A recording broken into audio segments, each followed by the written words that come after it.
फकीर क्यों ले गया बच्चे को? वो फकीर नहीं, एक बादशाह था। क्यों बहाया नन्हा बच्चा? बादशाह को किस बात का डर था? किसान के बच्चे से। जो नदिया में बहाया गया, बना वो तख्त का वारिस। बादशाह ने उतारा खुद को मौत के काट पर, आखिर क्यों? देखिए ये सब इसी वीडियो में। किस्मत की लकीर पार्ट 2। फकीर जो दरअसल बादशाह था, बच्चे को लेकर निकल पड़ा और जंगलों के बीचों बीच एक नदी के किनारे पहुंचा। वहां खड़ा होकर उसने सोचा कि क्यों ना इसको यही मार दूं, ये खत्म हो जाए तो सब मसला ही खत्म हो जाएगा। वो जैसे ही मासूम को नदी में फेंकने लगा, उसकी नजर बच्चे के मासूम और नूरानी चेहरे पर पड़ी। नरम मुलायम जैसे फरिश्ता, उसकी रूह कांप गई और बादशाह के अंदर से आवाज आई, ए कम ज़र्फ इंसान, इस बेकसूर बच्चे ने तेरा क्या बिगाड़ा है? तू क्यों उसे मारने पर तुला है? अगर तूने इसे मारा तो दोज़ख में जलेगा। अल्लाह कभी तुझे माफ नहीं करेगा। वो थर थर कांपने लगा, कदम पीछे हट गए। ज़मीर ने झंझोड़ा तो उसने एक नई तरकीब सोची। कहा, नहीं, मैं इसे हाथ से तो नहीं मार सकता, लेकिन अगर मैं इसे किसी संदूक में बंद करके नदी के हवाले कर दूं तो मेरी जान भी छूट जाएगी और मैं गुनाह के धब्बे से भी बच जाऊंगा। वो बच्चा लेकर महल वापस आया। एक मजबूत लकड़ी का संदूक बनवाया, अंदर नरम कपड़े बिछवाए, मासूम को एहतियात से उसमें रखा, ढक्कन बंद किया, संदूक को नदी में बहा दिया।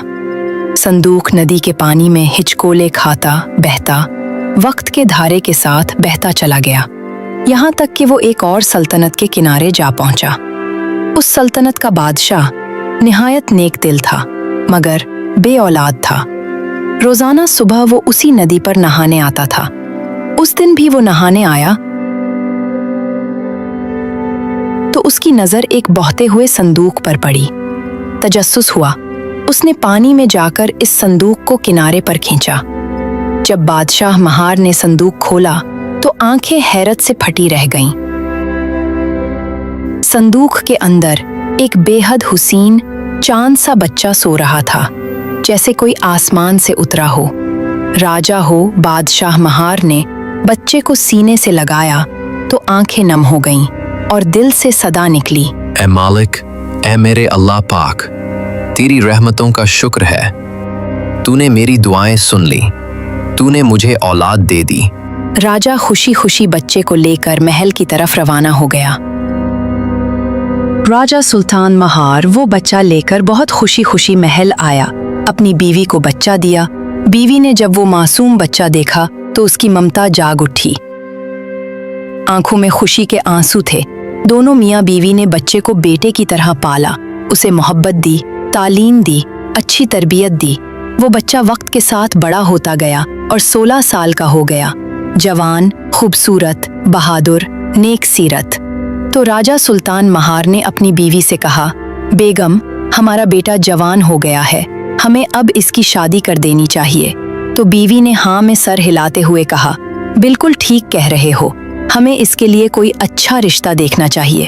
फिर उसने अपने खास खादिम को बुलाया, एक खत लिखा और कहा, ये खत साथ वाली सल्तनत के बादशाह को दे आना और कहना कि हम उनकी बेटी का रिश्ता चाहते हैं अपने बेटे के लिए। गुलाम खत लेकर घोड़े पर बैठा और कई दिन सफर करता हुआ सुल्तान शमशीर खान के दरबार पहुंचा। वही बादशाह जिसने बचपन में फकीर का भेस बदलकर किसान से बच्चा लिया था और फिर उसे संदूक में बंद करके नदी में बहा दिया था। गुलाम ने खत पेश किया और सुल्तान महार का पैगाम दिया। बादशाह शमशीर की खत पढ़ा और खुशी खुशी कहा, अरे वाह, बहुत अच्छा रिश्ता आया है। एक बादशाह का बेटा है, दौलत सल्तनत सब कुछ है। मेरी बेटी वहाँ राज करेगी।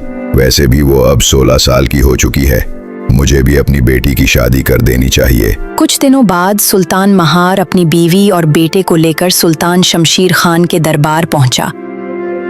दोनों बादशाह बैठे, बातचीत हुई, रिश्ता तय हो गया। जब लड़के और लड़की की मुलाकात हुई तो दोनों की आंखें आपस में टकरा गईं और मोहब्बत पैदा हो गई। शादी की तारीख तय हो गई। चंद दिन बाद बड़ी धूमधाम से शादी हो गई। हर तरफ खुशी का समा था, सब खुशियां मना रहे थे। बादशाह शमशीर को पता ही नहीं था कि मेरे साथ क्या होने वाला था और क्या हो गया। तभी ऐन शादी के दिन वही फकीर दोबारा आया, जो दरअसल वही था जिसने बरसों पहले शमशीर खान को किसान के बच्चे के बारे में बताया था। फकीर महल में दाखिल हुआ और बादशाह शमशीर से मिला। बादशाह का हाल अहवाल पूछा और फिर फकीर ने बादशाह शमशीर की आंखें खोली। फकीर ने कहा, ए बादशाह सलामत, याद है मैंने आपसे कहा था कि ये किसान का बेटा एक दिन राजा बनेगा और इसी सल्तनत का वारिस बनेगा और आपका दामाद बनेगा। आज वही दिन आ गया है बादशाह सलामत। शमशीर खान चूक गया, चेहरे का रंग उड़ गया। उसने चीख कर कहा, ये कैसे हो सकता है? मैंने तो इस मासूम को नदी में बहा दिया था, वो तो मर चुका होगा। इस नदी में झरने आते हैं, पथरीली जमीन है, पानी तेज बहता है, वो जिंदा कैसे बच सकता है?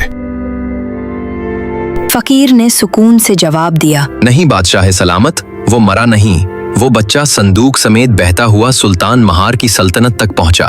जब सुल्तान महार नदी पर नहा रहा था, उसने वो संदूक निकाला। जब उसे खोला तो बच्चा अंदर था।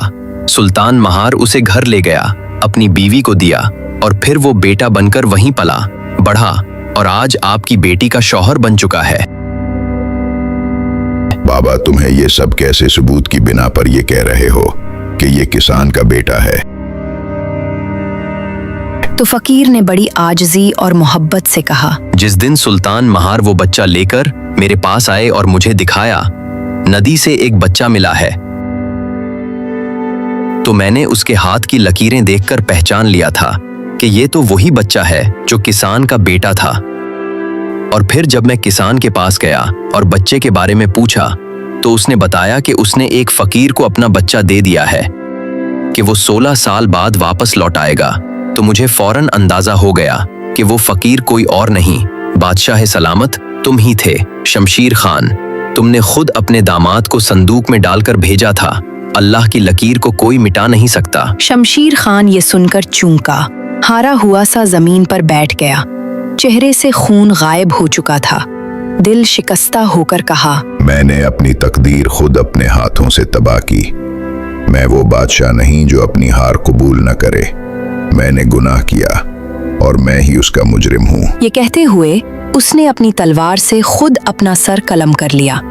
सब लोग हैरान हो गए। फजा में सन्नाटा छा गया और वही बच्चा जो संदूक में बहाया गया था, उसने तख्त संभाला, बादशाह बन गया। जब उसे पूरी सच्चाई पता चली, फकीर ने उसे सब बता दिया कि तू असल में एक गरीब किसान का बेटा है। तेरी माँ बाप आज भी तुझे याद करते हैं। तो वो फौरन अपने असल माँ बाप को महल में बुलवा लाया, उन्हें इज्जत दी, महल में रखा। किसान और उसकी बीवी को शाही लिबास पहनाया, उनके पांव छुए और ऐलान किया, ये मेरे असल माँ बाप है और मैं आज जो कुछ भी हूँ उनकी दुआ और अल्लाह के इंसाफ से हूँ। पूरा मुल्क खुशी से झूम उठा और फकीर खामोशी से वापस अपनी झोंपड़ी की तरफ चल पड़ा। बादशाह रूहान ने सल्तनत में ये कानून नाफिज कर दिया कि कोई शख्स भूखा ना सोए, कोई बाप अपनी औलाद से जुदा ना हो और कोई बच्चा बगैर मोहब्बत के बड़ा ना हो। और यूं एक किसान की कुर्बानी, एक फकीर की सच्चाई, एक बादशाह की निदामत और अल्लाह की लिखी हुई तकदीर ने एक सल्तनत को नया बादशाह, नया इंसाफ और एक सुनहरी दौर अता किया। कहानी खत्म हुई, मगर पैगाम हमेशा के लिए जिंदा रहा। जो नसीब में लिखा हो वो जरूर पूरा होता है।